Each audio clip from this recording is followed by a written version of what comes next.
भारत ने अभी तक टोक्यो ओलंपिक में 2 ही मेडल अपने नाम किए हैं, जिसमें से एक है सिल्वर और दूसरा है ब्रॉन्ज।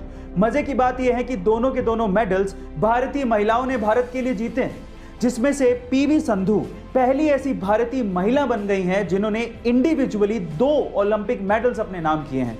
सबसे पहले तो लास्ट संडे को उन्होंने चाइना के खिलाड़ी को हराकर ब्रॉन्ज मेडल अपने नाम किया और फिर उससे पहले 2016 में रियो ओलंपिक में सिल्वर मेडल जीता था। इसी तरह से भारतीय इतिहास की वो पहली ऐसी महिला हैं जिन्होंने 2 इंडिविजुअल ओलंपिक मेडल्स अपने नाम किए हैं। Guys, hats off to PV Sindhu. अगर मैं आपसे सवाल पूछूं कि क्या यह पॉसिबल है कि एक फ्लाइट इस साल उड़े और पिछले साल यानी कि बीते हुए साल में लैंड करे?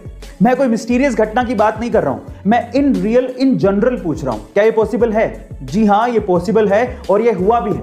यूनाइटेड एयरलाइंस की एक फ्लाइट शंघाई से 1 जनवरी 2017 को उड़ी थी और 31 दिसंबर 2016 को सैन फ्रांसिस्को में लैंड हुई थी।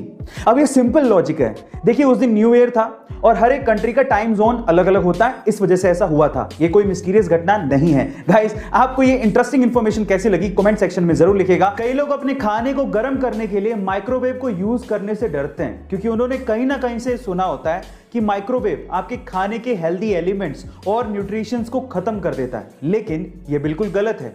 यह एक मिथ से ज्यादा और कुछ भी नहीं है। तो फिर फैक्ट क्या है? फैक्ट यह है कि माइक्रोवेव से निकलने वाला रेडिएशन किसी भी तरह के एटम और मॉलिक्यूल को डिस्ट्रॉय कर ही नहीं सकता, उसे ब्रेक कर ही नहीं सकता, जिससे हेल्दी न्यूट्रिशंस बनते हैं। तो आपका माइक्रोवेव सेफ है। हाँ, यह जरूर है कि खाने को कभी ठंडा नहीं खाना चाहिए, उसे गर्म करके ही खाना चाहिए। यह मिथ नहीं है बल्कि सच्चाई है। गाइस, आपको यह फैक्ट कैसा लगा कमेंट सेक्शन में जरूर लिखिएगा। और आयुष्मान खुराना कुछ ऐसे चुनिंदा एक्टर्स में से एक हैं जिन्होंने अपने दम पर बॉलीवुड में अपना एक मुकाम हासिल किया है और अंधाधुन में की गई उनकी एक्टिंग उनके करियर की बेस्ट परफॉर्मेंस मानी जा सकती है, जिसमें उन्होंने एक अंधे लड़के का किरदार निभाया है और इसे लोगों ने खूब सराहा भी था। पर यह ऐसे ही पॉसिबल नहीं हो पाया। अंधे लड़के का किरदार प्रोमिसिंगली निभाने के लिए उन्होंने कई दिनों तक कुछ ऐसे लेंसेज अपनी आंखों में पहने थे जिनसे उनका विजन वाकई में 80% तक कम हो गया था। इतनी सीरियसली अपने किरदार को निभाने के लिए उन्होंने मेहनत की थी और इसी वजह से लोगों ने इस किरदार को इतना पसंद किया था। बाय द वे, मैं आपकी जानकारी के लिए आपको बता दूं कि अंधाधुन में आयुष्मान से पहले वरुण धवन को इस रोल के लिए अप्रोच किया गया था। क्या आपको यह लगता है कि वरुण धवन आयुष्मान की जगह इस रोल को इतना ही शिद्दत से निभा पाते? कमेंट सेक्शन में जरूर लिखिएगा। और ऐसे अमेजिंग वीडियोस इन दिनों हमारे अर्थ पर एलियंस की स्टोरीज बढ़ते जा रही हैं। लोग एलियंस, स्पेशली यूएफओ को देखे जाने का दावा तक कर रहे हैं। और तो और नासा जैसी स्पेस एजेंसीज हमारे प्लेनेट को एलियन से बचाने के लिए ऑफिसर्स की भर्ती कर रही हैं। जी हां गाइस, आप ठीक सुन रहे हैं।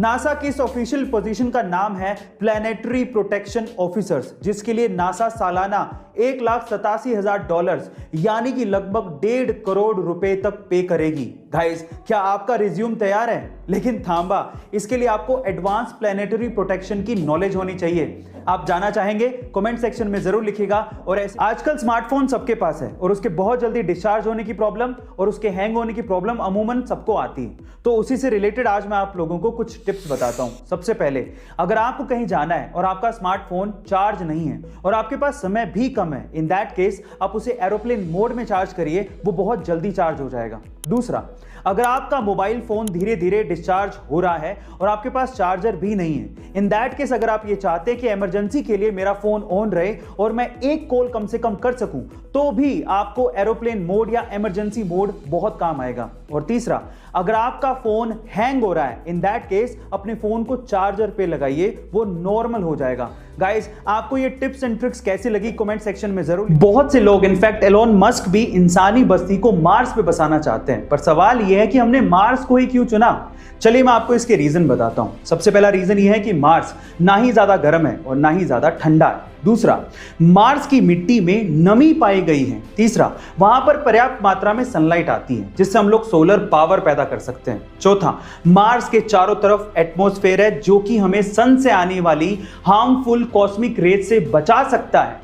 पांचवा, मार्स में डे नाइट साइकिल अर्थ के जैसी है, यानी कि लगभग 24 घंटे में ही डे नाइट साइकिल पूरी हो जाती है। और छठा, जो कि सबसे इंपॉर्टेंट पॉइंट है, हमारे सोलर सिस्टम में अर्थ के अलावा मार्स ही अकेला ऐसा प्लैनेट है जो कि हैबिटेबल जोन में आता है। गाइस, क्या इसके पहले तक इंफॉर्मेशन आपको पता थी? और अगर नहीं पता थी तो कमेंट सेक्शन में जरूर लिखिएगा।